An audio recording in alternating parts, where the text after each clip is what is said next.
So columnist and broadcaster Steve Richards and journalist and author Ella Whelan here with me to go through some of those headlines. And Steve, we're kicking off with The Guardian, aren't we? And their headline focuses on Wales and the decision today to introduce what has been called in some countries a circuit break, what Mark Drakeford, the First Minister there, is calling a fire break lockdown to try to get infection rates under control. Yeah, this is so interesting. I mean, before 1997, when the new Labour government introduced various devolved measures over a period of time, there was no Welsh Assembly, no Scottish Parliament, no London Mayor, no Manchester Mayor. And now, very vividly, we're seeing coming to life the consequences of these devolved measures, more so than ever before via COVID. And so now we've got a really interesting comparison. Wales, in effect, going for a lockdown across Wales, and these regional lockdowns, which have in themselves caused huge internal tension, as you're reporting tonight, with the pressure on Manchester to either agree to be in a third tier or for it to be imposed.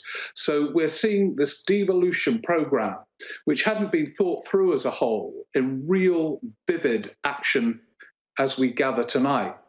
Well, that's right. And it's going to be sharp but deep, according to Mark Drakeford, Ella, 2-week lockdown. But it does mark, as Steve was saying there, a move away from other parts of the UK. Let's take a look at the Western Daily Press, actually, while we talk about this. They say a fortnight fire break to lock down Wales. Northern Ireland is undergoing a circuit break of its own. England and Scotland taking a different course of action. Does it matter if the four nations take a different approach? Well, yes and no. I mean, it matters in that I think the biggest question that most people are asking is, will this really be a circuit break? Will it really be a short, sharp option? We've heard this all before, and people living in the areas that are now under the strictest restrictions have been here before. And so there's a kind of a fear among people that they just aren't going to get out of this anytime soon. And the Wales restriction in particular is interesting because part of the justification has been in the actions taken in light of the paper that was produced that predicted that unless anything was done, that there was going to be 6,000 deaths. Of course, the paper did not say unless you explicitly lock down in this way, there's going to be 6,000 deaths. So there's some kind of there is still not a huge amount of certainty on the science behind this. I mean, the difficulty with the new restrictions in Wales is that they might, on the face of it, seem very strict, and they are very strict, but there is room for manoeuvre there, which makes people confused. So you are allowed to go and visit people for compassionate reasons. You're allowed to go to certain shops and not others. There's this sense that these kind of measures are not exactly locking down in the extreme ways that we saw before in March and early in this year, but they're still not giving a huge amount of trust to a populace. I don't think that these restrictions bring people along with them. And so it feels incredibly draconian, it feels incredibly authoritarian, and yet I don't think it feels like it's going to work for people. And Steve, it's interesting, isn't it? Because the government at Westminster, when talking about England, says that it would rather have local restrictions because it feels that a nationwide lockdown penalises areas with low infection rates, and businesses in those areas have to shut down potentially unnecessarily in their view. Do you think, however, moves like Wales's puts more pressure on, though, for a circuit break? Because they are getting pressure from various quarters. Labour, Sage themselves have recommended it a few weeks ago. Yeah, and when you think about it, that's quite a trio of different forms of pressure. Their top scientists, the main opposition party, and the whole of Wales, all very different entities, all opting for the national lockdown as a way of getting what is apparently the objective of the government, the R rate down below 1 again. And in that space to then build up test and trace, which they have so calamitously failed to do in a way that makes it a sort of way of living with the virus. So that is the argument. It's a powerful argument. As you say, there are downsides. I was in Cornwall quite recently. Restaurants there, you can't move. They're socially distanced, but they're packed. And they would have to close down. But it's rising in a way that could spread to these places anyway. So in the sort of different routes and thorny kind of ways through this, I think it is a powerful one, and it won't go away. And the Welsh decision ensures that it's going to be on the agenda across the UK, because we'll be following what happens in Wales. Ella? Yeah, I mean, the other part of the problem we haven't mentioned yet, but is covered in other areas in some of the papers tomorrow morning, is that this question that what is the effect of these lockdowns? And there are parts of Wales that are, long before coronavirus was ever on our tongues, were in dire straits. I mean, there are parts of Wales where, particularly young people, hospitality is the only job you can get. And if that's shut down for 2 weeks, or if people are having to subsist on some kind of semi-wage substitute, it's just not going to work. And it's, as Steve points out, places like Cornwall are very different in terms of the makeup of the people who are living there, the wealth of the area, than places in certain parts of, particularly in South Wales. So that is a consideration that also has to be taken into account. And I fear that there is going to be a huge amount of resentment built up among the public that suffers at the hands of these restrictions, when the key point that Steve made was, this is something that we are going to be living with for a long time, and you can't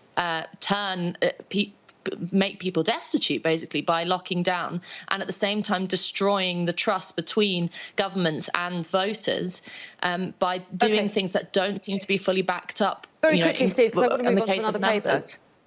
Very, very quickly. Given that we haven't learnt to live with it yet, a national lockdown looks not only possible, but the least worst way through this particular second wave. So I'm not against it at all, because we haven't learnt to live with it.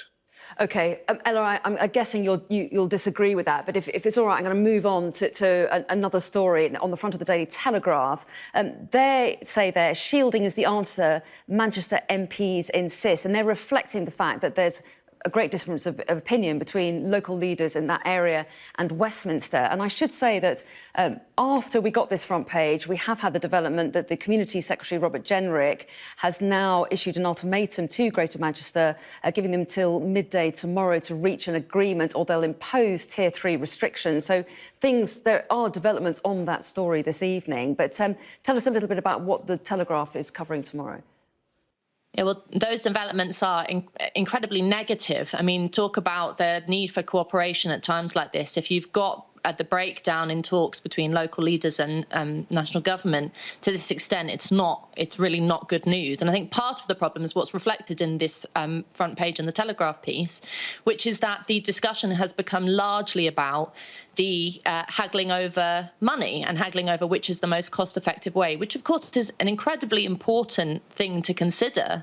And one of the local leaders mentions, that's quoted in this article, that the suggestion that shielding and protecting elderly people and putting in the proper resources to do that, they estimate would be cheaper than instituting a national lockdown. And the question is, in these areas like Manchester, Andy Burnham has pointed out that the level of ICU, people who are coming into the ICU, are not abnormal for this time of year. So it feels like the government is imposing without the authority and without the sense behind them. I'm completely against the second lockdown because it just doesn't seem like it's going to work. And it didn't work the first time. Some dispute over the statistics, the two sides arguing there. Very quickly, Steve, because we really should go to a break, but a quick thought on what's going on in Manchester from you.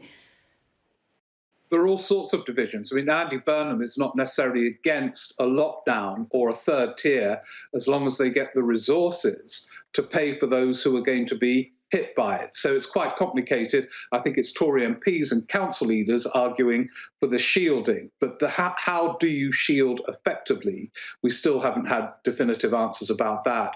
So if the government acts tomorrow by imposing a third tier against the wishes of local leaders, the issue of compliance and trust will become huge.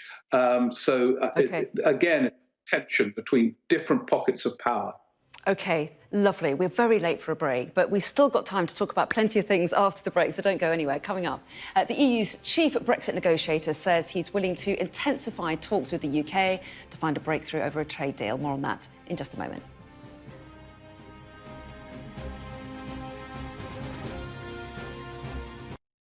Welcome back. You're watching the press preview. With me tonight, Steve Richards and Ella Whelan. And Steve, we're turning inside the Metro next, aren't we? And this is the latest on Brexit. So tell us about the development and how it's being reported there. Well, it's so unusual to have two epic stories running at the same time. COVID and Brexit, arguably the two biggest stories since 1945 for the UK, reaching kind of new climactics and peaks on a kind of daily basis. This is after Boris Johnson said on Friday, you know, that's it, kind of, we'll wait for them to come to us. We're not going to do anything. As if he held all the cards in these talks, which he doesn't. The talks in some shape or form are going to resume. But the UK tone is still pretty, you know, macho.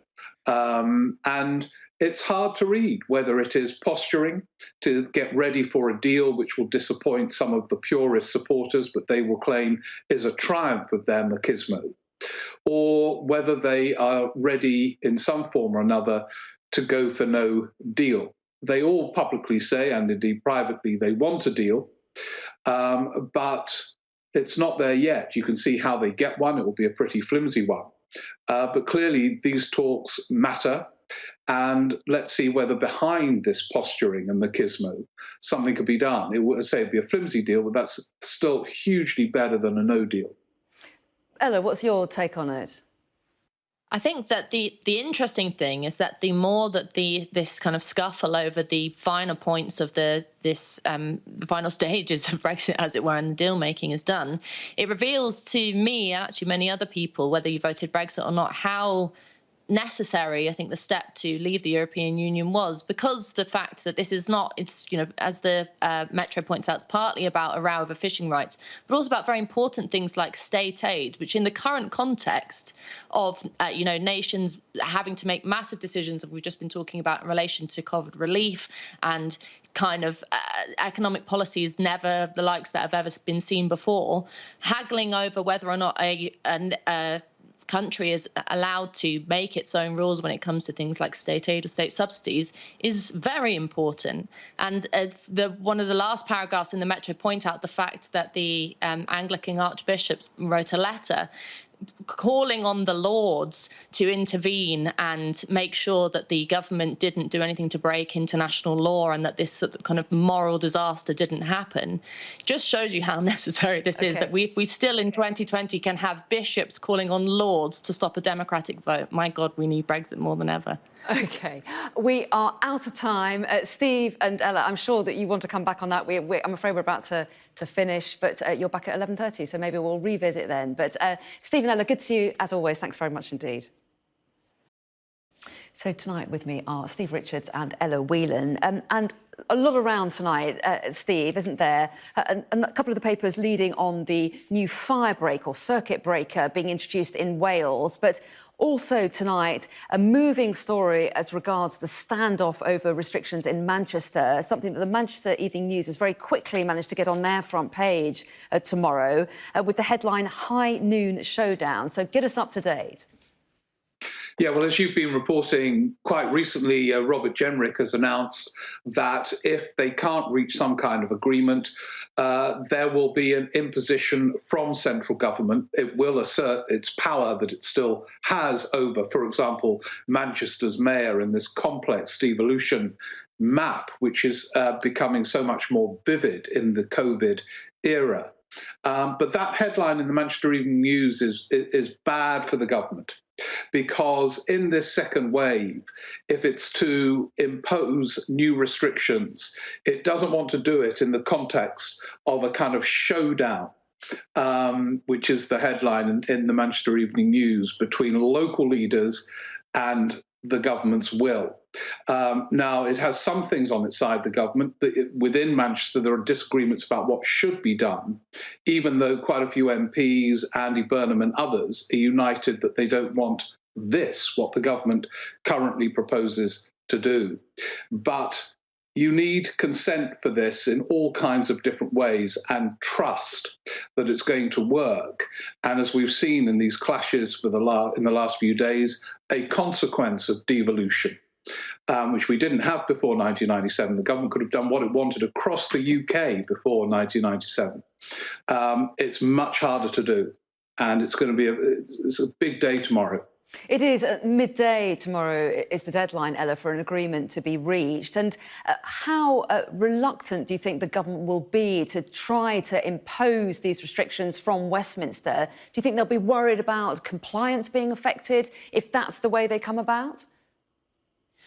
Well, that's a fascinating question, because the point is, I don't think the government really is focused on especially with compliance, it's not putting all its focus on the issues where focus needs to be. So part of the row about this question of Manchester and other areas going into tier 3 or going into more strict forms of lockdown or restrictions is this row over whether pubs and restaurants and gyms and places that are, as the phrase goes, COVID secure, highly sanitized, socially distanced, quite well regulated, should have to close. Because the main problem with compliance, as we've been noting over the last few weeks, many commentators have pointed out, is that the main place the virus is spreading seems to be when people stop being compliant, when they shut the front door, they have people round, and they relax, and they don't do the things that they're forced to do when they are in these COVID secure environments.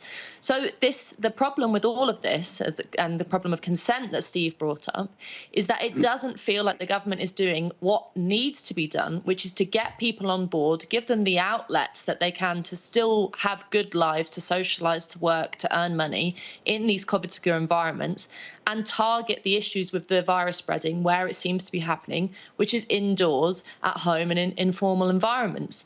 The whole sort of strategy behind this is incredibly weak, because, as you pointed out, what this looks like for the government is a huge amount of bad PR. You've been haggling over the question of funding and hardship funds, and the amount of furlough and the amount of help that individual people and families and businesses will be given if they're put into these restrictions.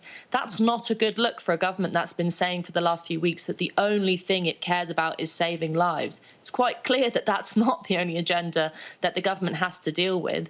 And so this is terrible news for sort of public morale. And I think that people should start to not push back against it and break the rules, but be seriously asking questions and putting pressure on the government to say, what is your evidence for this? What is the long goal? Is this just going to be a few weeks of these kinds of restrictions, or are you actually just going to make, as some parts of the north of England have been in, have these kind of restrictions for weeks and weeks and weeks? It's not convincing that this is the right strategy to go with.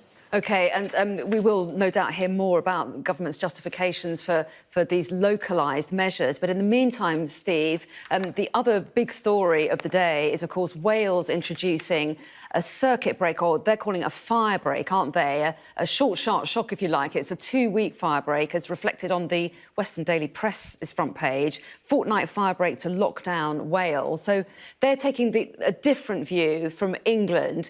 England going with these regionalised restrictions in different areas where there are hotspots. Wales taking a different tack. Yeah, well, when you say England, they're taking a different view with the English government. They're not taking a different view from SAGE, the scientists advising the Westminster government, or the Labour opposition in Westminster. So there are quite a few different forms of voices campaigning for a national lockdown. And incidentally, I think Andy Burnham from Manchester would support that rather than this kind of regional experimentation. So although Wales are acting in this way, there are many voices believing that in order to get that R rate, that famous R rate, below 1 again, it needs something like this. And then in that space, you develop in a way that the government hasn't so far famously done, you develop the test and trace thing. So that's the argument. But what is really interesting is how we are learning about the way power was redistributed after 1997. There was no Wales government before 1997, no Wales Assembly, no Scottish Parliament for Nicola Sturgeon to lead. And this is bringing to life, in a way that we haven't really experienced before, the way power, it wasn't kind of thought through, oh, we'll definitely do the Scottish Parliament, then the mayors, but it happened.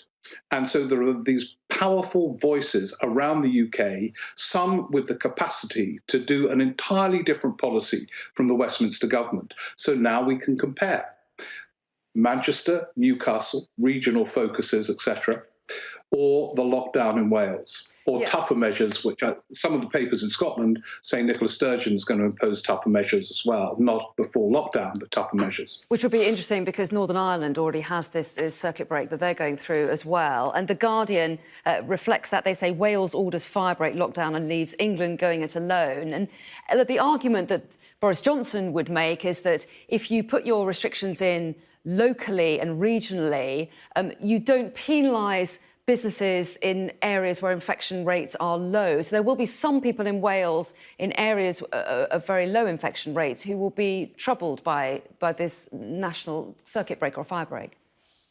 Yeah, but you can see the reasoning behind it, which is that there are different, in different places, in different parts of the UK, there are different makeups. So in urban areas, they're obviously going to have a different response to the virus, that are very built up areas where there are lots of people in on top of each other, are going to have a different response to, for example, the southwest keeps being held up as a place where farms in Devon are not having the same response as built up streets in Leicester, for example. And so you can understand that approach. That makes sense on the face of it.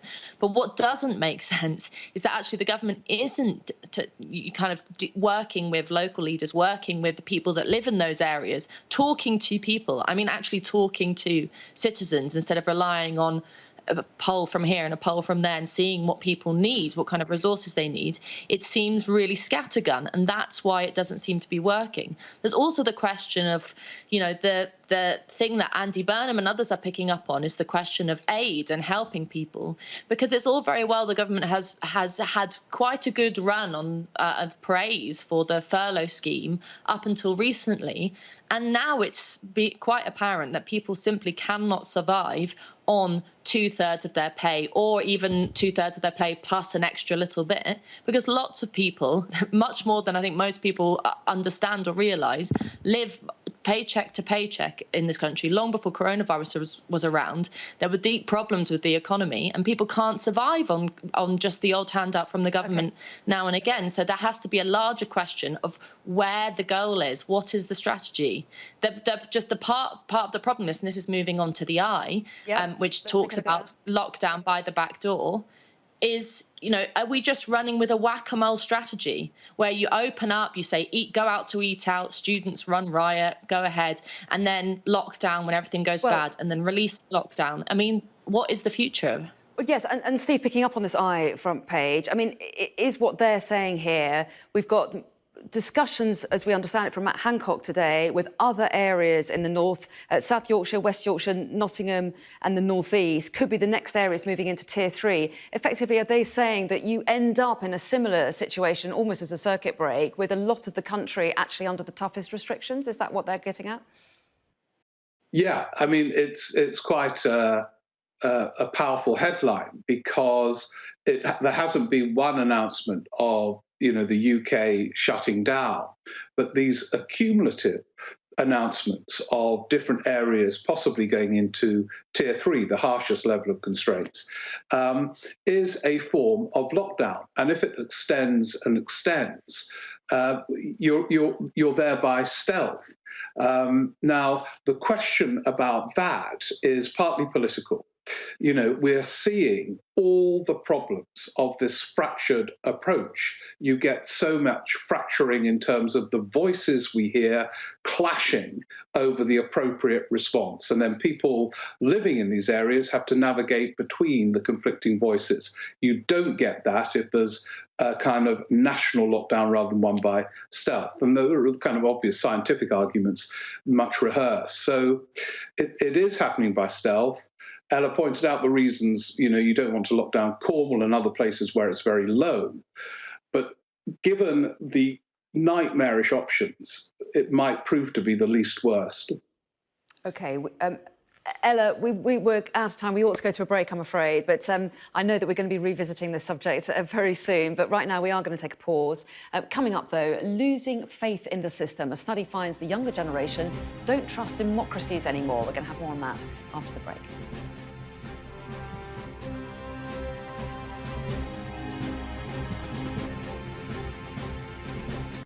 Welcome back. You're watching the Press Preview. With me tonight, Steve Richards and Ella Whelan. And Ella, we're turning inside the Metro next, aren't we? Because obviously, at the same time as we're talking about coronavirus, the big issue of Brexit is going on mostly behind the scenes. The headline here in the Metro, Barnier's call to intensify EU talks welcomed by UK. Does it sound to you like some progress might be being made? Well, you never know, do you? I mean, we've been at this point so many times before, the kind of being on the sort of cliff edge of talks or nearly at a deal or nearly at a compromise is phrases that we've heard many times before in Brexit. But obviously the context is very different because both the EU and the British government is keen to not allow, in this current moment of crisis in relation to COVID-19 that we've just been talking about in the first half of the paper review, it's not going to be good if that gets compounded with a ugly bust up over Brexit. But the important thing is that despite Barnier's call to intensify talks and to come to a position of agreement, the sticklers and the sticking points are still these very, what seems like the devil in the detail of fishing and state aid, but is actually quite large questions that were central to the EU referendum back in 2016, which is how much control does a nation have over the policies that it implements, over the laws that it governs by, and how empowered are the citizens in that country. And this, even at this late hour, it still does come down to this. And there's a fantastic bit that the Metro picks up on, which is just a wonderful example of why I voted for Brexit personally, for example, which is that this letter from the archbishops calling on the Lords to intervene to stop the government from doing something disastrous, whether it be breaking international law or setting a disastrous precedent. I mean, that is exactly why a poor, lowly citizen such as I decided to make this move in 2016, because it's that kind of elitism that I think Brexit challenges. Okay. And if that is still where we're at, then it's still as important to argue for this, deal or no deal, as it were, not to paraphrase Theresa May, 4 years on. Paraphrasing Noel Edmonds as well, I think. What's your take on it, Steve? Well, Ella's mentioned accountability. I'm a massive fan of accountability. I think it's a key issue. And earlier, Ella mentioned state aid, and I'm a fan of state aid in certain circumstances too. We haven't got time for it, but we will have a discussion at some point where I'll be able to show that, that being close to this huge export market doesn't challenge either of those, but we won't have time for that now. But there is another thing immediately is the posturing. The machismo of the UK government hasn't really got them very far, won't get them very far. It's not clear whether it's all an act getting ready for a deal when they'll claim it's been their triumph of machismo, or whether the machismo will prevent a deal. We'll know in the coming days. We will indeed. And very briefly, let's try and touch on the front page story of the Times. It's not their main story, but it's on the front page. Millennials all over the world have lost faith in democracy, Ella. Very briefly, if we can. This is fascinating. It's from a study from the Centre for the Future of Democracy at Cambridge University. And basically, in a nutshell, it says that millennials in particular, but actually across the age ranges, people are dissatisfied with democratic institutions as they currently stand. And the key point, that is not that they are dissatisfied with democracy, but that democratic institutions, so-called, like, for example, the European Union or the voting system in the UK, are not working. So this is, for me, a clarion call for a greater belief and defence of democracy, something that has never been seen since, even since ancient Athens, a real society that's really based on a hardcore belief in democracy and the power to the masses. I think that's something that could really shake up politics today.